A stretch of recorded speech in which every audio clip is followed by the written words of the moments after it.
बोले श्यावर रामचंद्र भगवान की जय। कहते जब हमें भगवान राम के पास जाना होता, भगवान राम के दर्शन करना होता है, जब हम परमात्मा को प्राप्त करते हैं तो हमें नीचे से शुरू करना पड़ेगा ना। जब नीचे से एक एक सीढ़ी चढ़ेंगे तब हम ऊपर परमात्मा के पास पहुंचेंगे।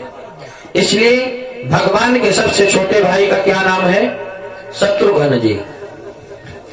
कहते हैं जाके सुमिरन तेरे पुनासा, नाम शत्रुघ्न वेद प्रकाशा। जिनका स्मरण करने से, जिनका नाम लेने से हमारे जीवन के सारे शत्रु समाप्त हो जाते हैं, उनका नाम शत्रुघ्न है।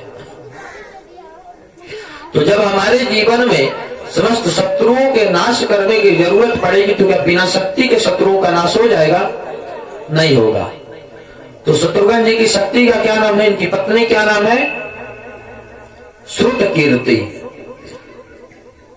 श्रुत कीर्ति यानी, श्रुत यानी सुनना, कीर्ति यानी भगवान की कीर्ति। जब हम अपने कानों से भगवान की कीर्ति सुनेंगे तब हमारे इस शरीर में काम, क्रोध, लोभ, मोह, मद, मत्सर रूपी जो शत्रु बैठे हुए हैं, तो जब हम भगवान की कीर्ति सुनेंगे तब ये समस्त शत्रु बाहर हो जाएंगे और परमात्मा हमारे हृदय में विराजमान हो जाएंगे। दूसरे नंबर में आते हैं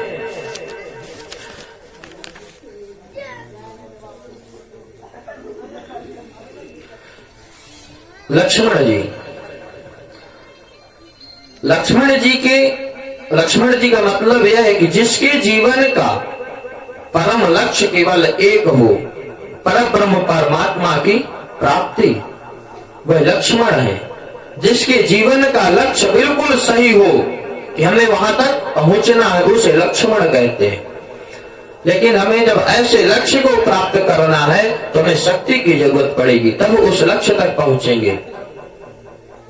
तो लक्ष्मण जी का एक और बात थी लक्ष्मण जी में कि लक्ष्मण जी किसी को कुछ भी नहीं चाहते थे, केवल मातृदेवो भव, पितृदेवो भव, आचार्य देवो भव, सब में केवल एक परमात्मा की सत्ता देखते थे। लक्ष्मण जी कहते हैं गुरु पितु मातु न जानऊ काहू, अकरऊ स्वभाव नाथिपति जाऊ। जब वनवास हुआ था भगवान राम को, लक्ष्मण को कहते हैं भैया आप यहीं पर रहो। तो लक्ष्मण क्या कहते हैं कि गुरु पितु मातु न जानऊ काहू, भैया मैं गुरु माता पिता किसी को नहीं जानता, मैं तो केवल सिर्फ आपको चाहता हूं, आपको जानता हूं। तो जिसके जीवन में ऐसा लक्ष्य हो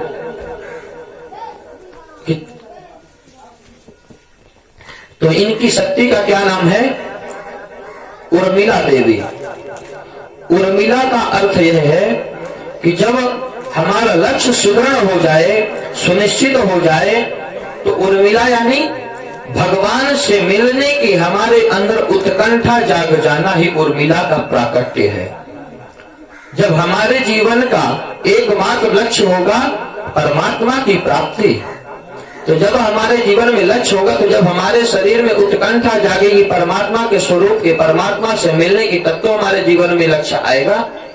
इसलिए कहते हैं सबसे पहले हमें अपने जीवन में परमात्मा की प्राप्ति के लिए इस शरीर में उत्कंठा होना चाहिए। जैसे उत्कंठा जागे तो सोचना चाहिए उर्मिला जी हमारे जीवन में प्रकट हो गई हैं।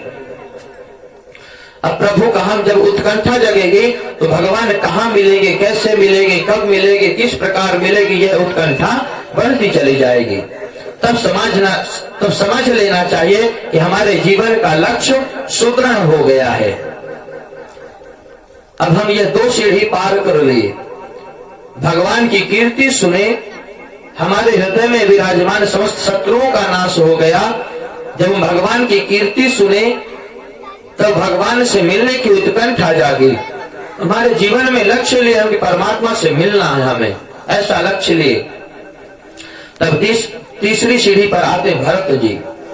भरत जी का अर्थ है भर देने वाला, यानी भगवान श्री रामचंद्र जी के स्वरूप को, भगवान श्री रामचंद्र जी के प्रेम को हमारे जीवन में भर देना ही भरत जी का काम है।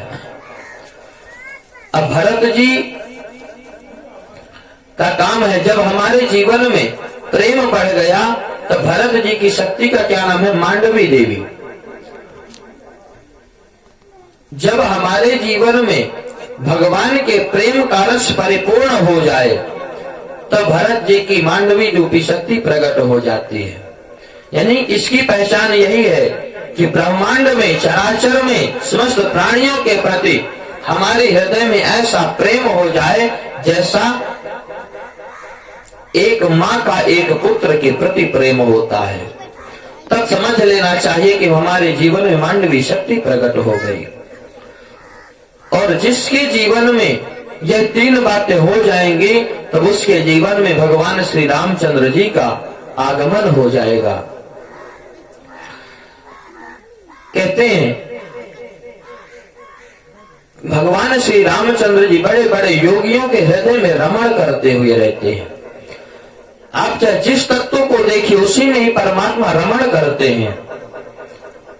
हमारे हृदय में जब हम इन तीन बातों का ज्ञान हो जाएगा हमें, तब हमारे हृदय में भगवान श्री राम की प्राप्ति हो जाएगी। श्री राम भगवान प्रकट हो जाएंगे हमारे हृदय में। और वह प्रभु कैसे हैं कि जो आनंद सिंधु सिखुरासी, सी करते त्रैलोक्य उपासी। वह समस्त आनंद को प्रदान करने वाले परमात्मा। कहते हैं सो सुख धाम राम असनामा, अखिल लोक दायक विश्रामा। हमें जो भी सुख मिलता है वह केवल परमात्मा के धाम में मिलता है।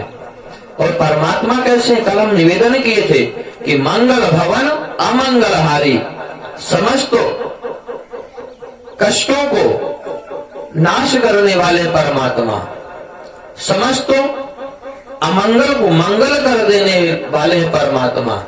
फिर क्या कहते हैं? कैसे हैं? आपदाम पहरतारम दातारम सर्व संपदाम, लोकाभिरामम श्री रामम भूयो भूयो नमाम्यहम्। समस्त आपदाओं का हरण करने वाले परमात्मा, दातारम सुख संपदा, सुख संपत्ति को देने वाले परमात्मा। जब हमारे जीवन में ऐसे परमात्मा की प्राप्ति हमें हो जाएगी तो भला हमें किस चीज की कमी रहेगी? किसी बात की कमी रहेगी? नहीं रहेगी। इसलिए अपने हृदय में भगवान की छवि का दर्शन करना चाहिए। भगवान की छवि का दर्शन करें और परमात्मा के नाम का अपने मुख से उच्चारण करें, तब जाकर के हमारे जीवन में समस्त अमंगल दूर होंगे और हमारे जीवन में मंगल प्राप्त होगी। इसी को कहते हैं बड़े भाग मानुष तन पावा, सुर दुर्लभ सद ग्रंथ निगावा। यदि हमें यह मानव का तन मिला है तो मानव के तन में परमात्मा का भजन करना चाहिए ताकि यह जन्म और मरण का चक्कर समाप्त हो जाए। यदि हम भगवान का भजन नहीं करेंगे तो यह जन्म और मरण चलता ही रहेगा। इसी प्रकार जन्म लेंगे और चले जाएंगे, फिर दूसरी योनि में जाएंगे, जन्म लेंगे, फिर चले जाएंगे, यह नरक में हम पढ़ते ही रहेंगे। इसलिए कहते परमात्मा का भजन करना चाहिए, परमात्मा के स्वरूप का चिंतन करना चाहिए। बोले श्याम रामचंद्र भगवान की जय।